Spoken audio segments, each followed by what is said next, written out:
Here's the key on this. Don't major in minor things.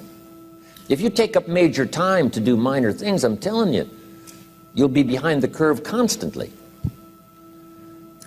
Here's what we learn in sales training. What's major time and what's minor time? Here's minor time, thinking about prospects. Here's minor time, making lists of prospects. Here's minor time, keeping books on prospects. Here's minor time, going to see the prospect. Here's minor time, evaluating the prospect after you've been there. That's all minor time. Here's major time, in the presence of the prospect. That's major time. And if you took a look, if you're in sales and you took a look at a week, you'd say, my gosh, I'm spending 90% of my time on the minor stuff and so little time on the major stuff in the presence of. How many hours in the presence of in my day? How many hours in the presence of during my sales week?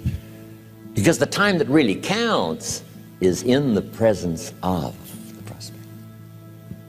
Majors and minors. Here's another key time management essential. Don't mistake movement for achievement. It's easy to get faked out by being busy. Guy comes home at night all exhausted, falls in the chair and says, oh, I've been going. Here's the big question. Doing what? It's not the going. Some people are going, and they're doing figure eights. I mean, their progress is small. So don't mistake movement for achievement. Here's another one in sales we learned. Don't mistake courtesy for consent. If somebody's pleasant and they nod, you say, oh, they're going to buy. No, they're courteous. You can't mistake courtesy for consent.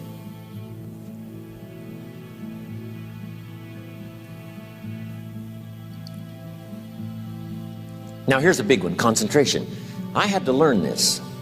All those years ago, I'm in the shower trying to compose a letter. Found it turns out to be a strange letter. So here's what I learned to do. Save the work till you get to the office. Save the work till you get to the work.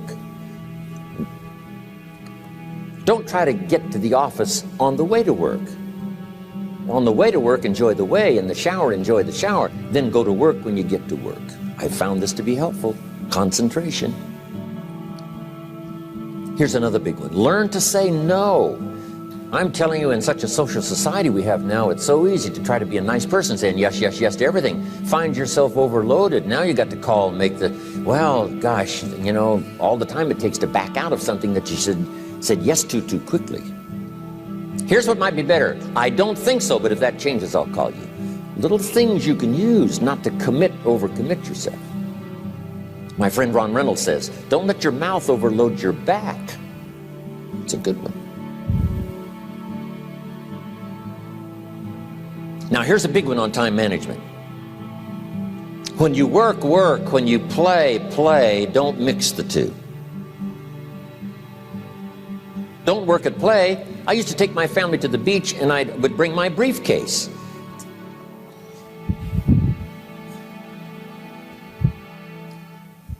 I learned not to do that. Or at the beach, I'm saying I should be at the office. I should be at the office. Now my family's upset because I'm at the beach and I'm thinking office, office, office. Now when I'm at the office, I'm thinking what? I got to get my family to the beach, the beach, the beach. So things are not going too well at the office because I'm thinking beach, and things are not going too well at the beach because I'm thinking office. Here's what I learned to do. At the beach, be at the beach. At the office, be at the office. When you work, work. When you play, play. Don't mix the two. Don't work at play. Now here's one of the most important ones. Don't play at work. Work is too serious. You don't want the reputation of being the office joker. It's not a good one. Yes, there's time for some pleasant stories. Yes, there's time for a little humor. Yes, best if it's a happy office, of course. But I'm telling you, you got to be serious about work because you're parting with a piece of your life for the work you do. Your work costs you a piece of your life. Here's what it's called. Serious business. Not grim, not unhappy, but serious. Key. Don't play at work. The old expression, I don't think we use it anymore, horse around at the office. Play around, play jokes, play tricks. No place, not at the workplace. At the beach, yes. At the bar, yes. Somewhere else, not work. You got to treat work with all due conservative passion, because it's leading you to your future. Here's another key phrase: all work is good. You may not like your job, but if it's the stepping stones to get you to where you want to go, you got to appreciate your job. You don't have to have a passion for your job. Here's the ultimate passion: a passion for incredible success in every department of my life. That's the passion. But don't look down on some menial job you have to do to finally get you to where you want to go. No job is menial. No job is not, every job is noble. Training life for pay, making a contribution to society. Next, analyze how you are. And if you have some weaknesses, if you doesn't seem like you can change, here's the key: get it covered. I used to keep promising myself I'd keep the books, keep the books, keep the books. Finally, I gave that up.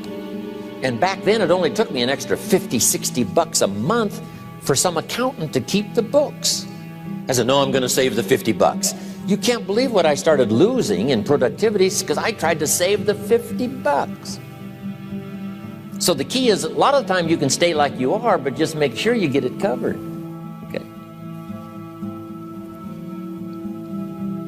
Next, beware of the telephone and all other systems of communication, especially the telephone at home and systems of communication at home. And here's one of the best lines I've got for you for the weekend: let all communication systems serve you, but don't let them intrude. When it comes time to have dinner with your family, you shut off all systems, unless the ones that can take messages silently. Don't let the phone ring. Don't let anybody intrude, come through the front door, nor the back door, nor through the telephone or any other device. So you can't reach John and his family when he's having dinner. The President of the United States couldn't get through. If you develop that kind of a reputation, father, mother, when we have dinner, when we're visiting and have this time with our family, nothing intrudes. So don't let these clever little devices keep intruding. You've got to have a place that's sacrosanct, it's valuable. You don't let anything in for that period of time. Okay. Isn't that good advice? Excellent advice. Here's the next one. Read all the books. You know, I've only got a few notes here on time management, but if you've got some particular challenges, you run a big organization, a big corporation, you've got some challenges, there's plenty of books. Now, here's what's next. Just be more alert to the things that might be stealing your time. Here's why. Time is like capital. You can't let someone steal your seed corn. You can't let someone steal your capital. And you can't let someone steal your time. You must designate your time. And some of the time that you designate, you must not let anyone steal. Casual time, you might let someone intrude and steal a little bit and take a little bit, but not serious time. Key. Next, one of the great time management savers is to learn to ask questions up front. Sometimes you talk to somebody for an hour, and then you ask questions and find out if you would have asked those questions up front, you could have saved yourself an hour. Asking questions up front helps you to get to the problem now. But if you just launch into some discourse, you might waste 30 minutes, waste an hour, when here's what you should have been talking about. After you finished an hour, you say, John, what's really the problem? He said, well, it's something personal. See, that's what you should have been talking about this whole hour. Key. Next, learn to think on paper. Now we're going to take a break.